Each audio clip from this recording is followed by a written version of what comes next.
Hello everyone, I'll tell you about the anime Reincarnation of the Strongest Emoji. These monsters are too weak compared to my Akai. The story begins as we see a band of red ogres attacking a town. The people cower in fear, and as the monsters approach, a dragon can be seen flying overhead. A man on the dragon's back chants, and hundreds of paper talismans descend onto the ogres. A talisman stops in front of each ogre, and there is a devastating chain of explosions that destroys even a part of the town. One of the ogres survive, but it gets eaten by the dragon. With a single bite, we learn that this is the world's strongest exorcist, who sought to be the greatest, but his search for power led the imperial court to fear him, and they betrayed him, even sending his favorite disciple to oppose him in his final moments. He wishes he was more cunning, casting his secret reincarnation spell and swearing to do things better in his next life. We then meet a boy named Sika. In the middle of a magic circle, his father performs a ritual to examine his power, but none of the elemental stones light up, meaning he has no magical power, and his brother Glai mocks him for being an embarrassment. We learned that he was reborn into a new world where magic is completely different from his past spiritual arts. Despite not having any mana, he sends his great spiritual energy from his body.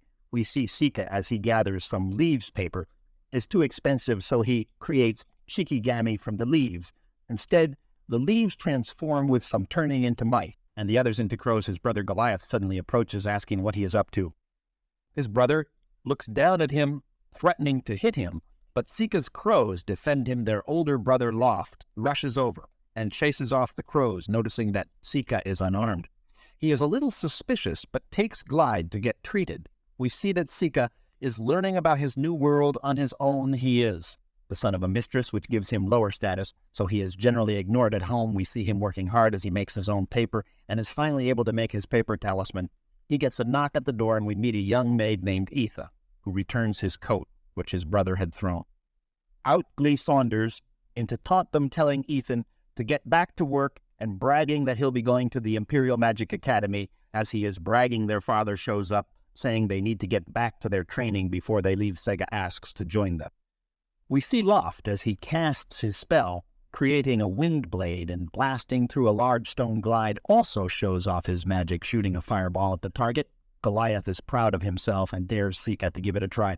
Goliath is proud of himself and dares Sika to give it a try, believing that Sega has no power. Sika reluctantly takes the wand on one hand. He doesn't want to reveal his power too soon, but on the other hand, he decides that a show of force might deter his brother from continuing to harass him. Using his spiritual arts, he fires a blue fireball, which completely destroys the target. The family is stunned at his power and the fact he cast his spell without an incantation. Glide tries to take credit, saying it was his leftover power in the wand, but their father acknowledges Sika's abilities for the first time. Sika asks if he can also study magic, but his father refuses, saying it would be pointless because there has never been a person born without magic that has become successful. However, he does give Sega a tutor, which gives him access to books, and Sika spends all his time trying to learn more about magic, even spying on his brother's lessons to keep up. As the years pass, Sika finally finishes his talisman. We learn that in his past he would defeat demons and capture them, sealing them in another dimension to call upon later. He believes that even in this world he would be able to summon his servants. As a test, he attempts to call on his most behaved demon. A door appears, and a young girl emerges. Sika doesn't quite recognize her, but the girl jumps on him, overjoyed to be reunited with him. The girl is introduced as Yuki, and she suggests that her appearance is different because his spiritual energy is lower than in the past. Sika is glad this was a success, and Yuki wonders how she can help him. Sika tells her it was just a test, and then she can't be seen by anyone else. Yuki transforms into a tiny wolf, saying she is sick of the other dimension, and insists on staying with him. The next day, we see Glai as he yells at Etha for spilling water on him, but his tone changes, and he suggests that she can find a way to make it up to him. Sika comes to her rescue, saying he is business with Etha. His brother gets annoyed with him, trying to punch him, but Sika easily stops him, and his brother storms away. Etha thanks him and ends up leading him outside, showing him an injured bunny. She wonders if they could save it, and Sika tells her to turn away so he can focus. He takes a hair from the creature and using his talisman, he successfully heals it. Heath appraises his talents, and Sika can see that she is also special. Ether gets nervous, but Sika can tell that she can see the spirits of animals hearing, that he can also see the spirits. He reveals she can actually see the elemental spirits, but she finds it strange that those spirits seem to actively avoid him. He asks if she can command these spirits, and she remembers one time when the wind spirits were taking her laundry, but she yelled at them, and they seemed to go away, having studied this.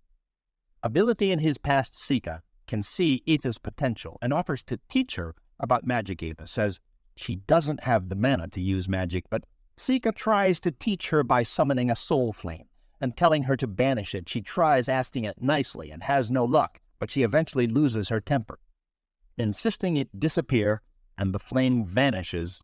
Although she is weak, Sika can see she will be a great ally. In the future, they become friends and secretly train together from time to time. They continue to train together from time to time. They continue to train over the next year throughout all the season. On Sika's 12th birthday, there is no celebration as usual, and his father isn't even around. He tries not to let it bother him, and surprisingly, his brothers approach him with wooden swords. Glai, as usual, reminds him of his unworthiness and tells him his only option in life is to join the army Luff. Clarifies and says that they want to help him learn how to fight with a sword. Suddenly, the maids warn them that a monster is headed toward the house and their father is away. Sika can sense that it's coming, as we see in the forest, the head of a giant elder nude. Emerging Dial runs off terrified, and Luff tells everyone to find safety, but Sega heads outside, and we see that. The beast is locked onto Ifa. Sika rushes to help, but as the monster attacks, it gets repelled by a flame.